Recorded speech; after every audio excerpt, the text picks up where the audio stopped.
आजको घटना एउटा सत्य घटनामा आधारित छ, जुन घटनाका विषयमा हामीलाई रसुवाबाट सोनी खड्कीले पठाउनु भएको छ र यो उहाँसँगै घटेको घटना हो। समय थियो 2016 को। धुन्चे एउटा रसुवाको पिकनिक पार्कको रूपमा फेमस छ।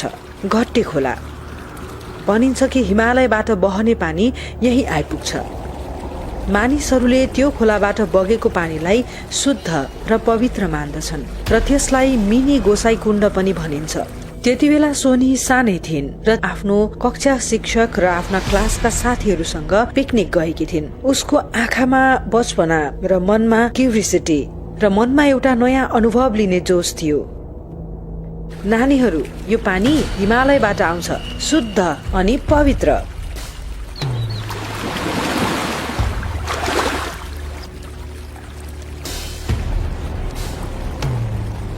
मिस, के म यो पानी पिउन सक्छु?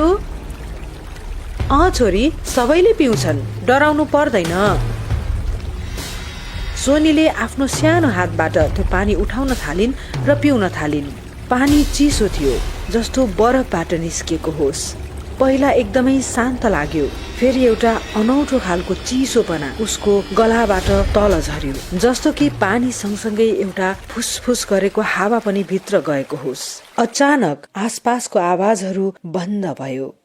चराहरूको चिरबिर चिरबिर आवाज, बच्चाहरूको हल्लाहरू, सबै म्युट।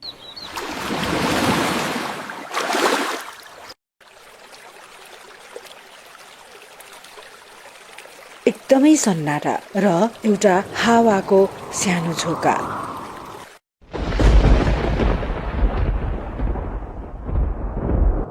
राति जब सोनी घर फर्किन्, घरमा उनी अचानक बिमारी भइन्। त्यो रात सोनीले एउटा सपना देखिन्। त्यो सपनामा उसले देखिन् कि एउटा कालो छायाको सेतो आँखाहरूले उसलाई नै हेरिरहेको छ। सोनी, सोनी, सोनी। अचानक त्यो छाया नजिक आयो। तैले मेरो पानी किन पिइस्? फिर्ता गर। सोनीले आँखा खोलिन् र डराउँदै भनिन्, को हो? को बोल्दैछ? मैले केही पनि लिएको छैन।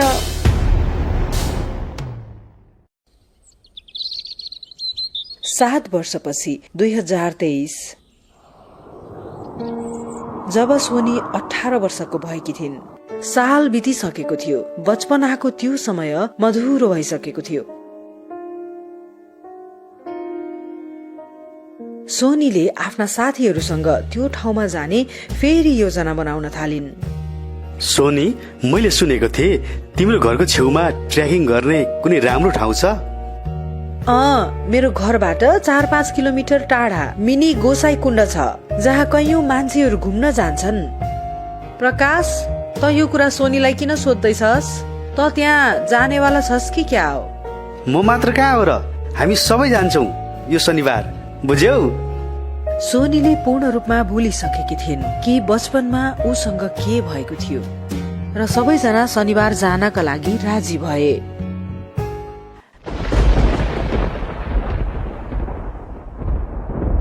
शनिबारको दिन ट्रेकिङ गर्दै तिनीहरू त्यहाँ जान थाले।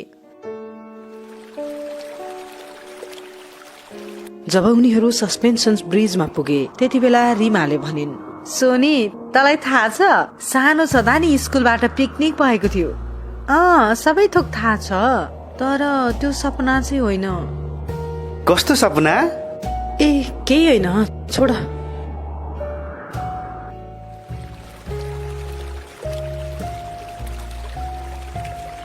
जब त्यो ठाउँमा उनीहरू पुग्दछन्, सोनीले हेर्छिन् बग्दै गएको पानीलाई, जस्तो कि हिमालयको सास जिउँदै होस्।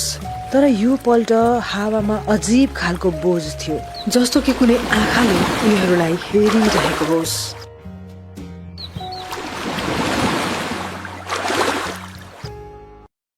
यो हावा कस्तो अनौठो हौ, जस्तो कि कसैले हेरिरहेको छ। भूतले काम गर्न थाल्यो कि क्या हो? ल हिँड, पहिले फोटो लिउँ। सोनीको खुट्टा काम्न थाल्छ। गाइस, बस अब चाहिँ अगाडि जाउँ होला हौ।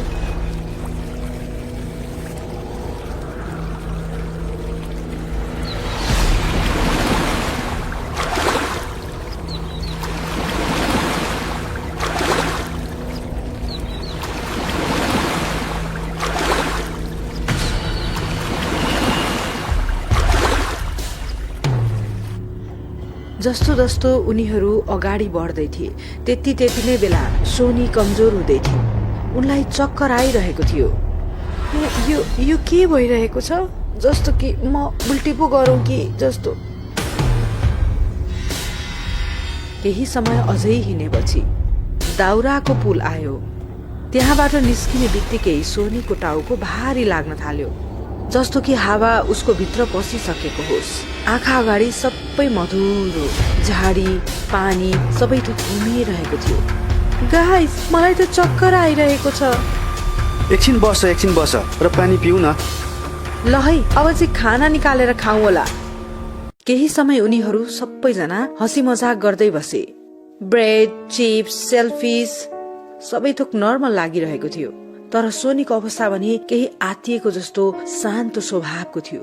उनको आँखा घरिघरि पछाडि जाँदै थियो, जंगलको त्यो अँध्यारो कुनातर्फ। के तिमीहरूलाई केही महसुस भएको छैन, जस्तो कि पछाडि कोही आउँदै गरेको होस्? होला तिम्रो सिक्रेट एडमिटर त, त्यसलाई पनि लजमा बोलाउ नि त। फेरि उनीहरू त्यहाँ 1-2 घण्टा बसेर वापस फर्किन थाले। सोनीलाई हिँड्नै गाह्रो भइरहेको थियो। उसलाई यस्तो महसुस भइरहेको थियो जस्तो कि उसको माथि नै अर्को मान्छे बसिरहेको होस्। र एउटा अनौठोको कुरा त यो थियो कि त्यो गोसाईकुण्डबाट फर्किँदै गरेका तीर्थयात्रीहरूले सोनीलाई एकहोरो हेरिरहेका थिए, जसले गर्दा उसलाई अझै अचम्म लाग्न थाल्यो।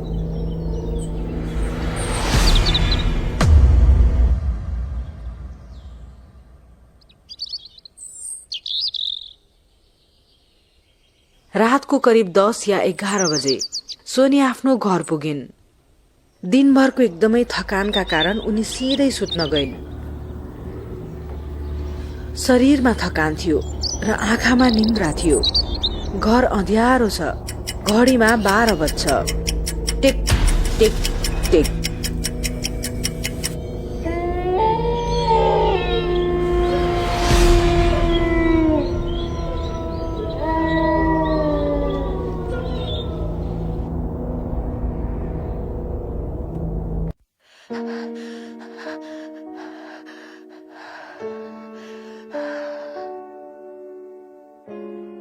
के भइरहेको छ मलाई?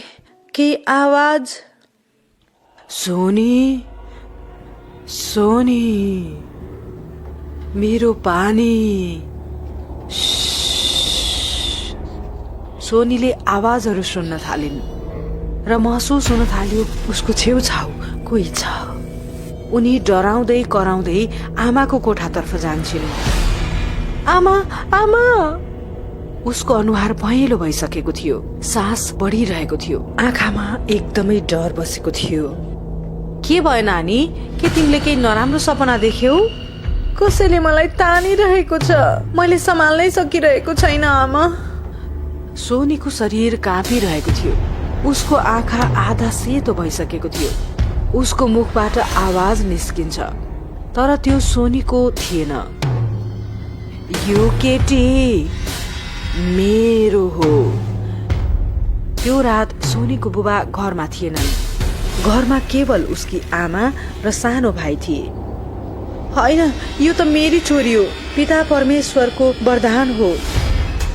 सोनी एकैसाथ रुने, कराउने र चिच्याउन थालिन्। उनलाई देखेर सोनीकी आमा र उसको भाइ अझै धेरै डराउन थाले। हे पिता परमेश्वर, मेरो छोरीको रक्षा गर्नुहोस् प्रभु। यो केटी मेरी हो। सोनीकी आमाले सोनीको टाउकोमा हात राखेर प्रार्थना गरिरहेकी थिइन्। फेरि सोनी जोडले चिच्याउँदै बेहोस भइन्।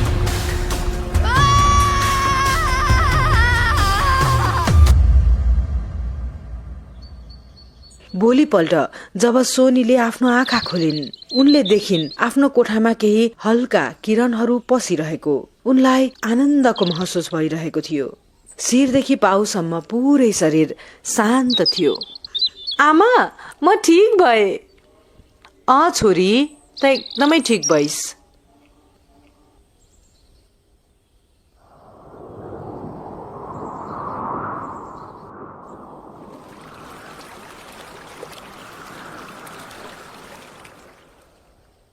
त साथीहरू, आजको कथा तपाईहरूलाई कस्तो लाग्यो? यदि तपाईहरूलाई यो कथा मन परेको छ भने यो भिडियोलाई लाइक गर्नुहोस् र साथमा कमेन्ट गरेर बताउनुहोस्। धन्यवाद।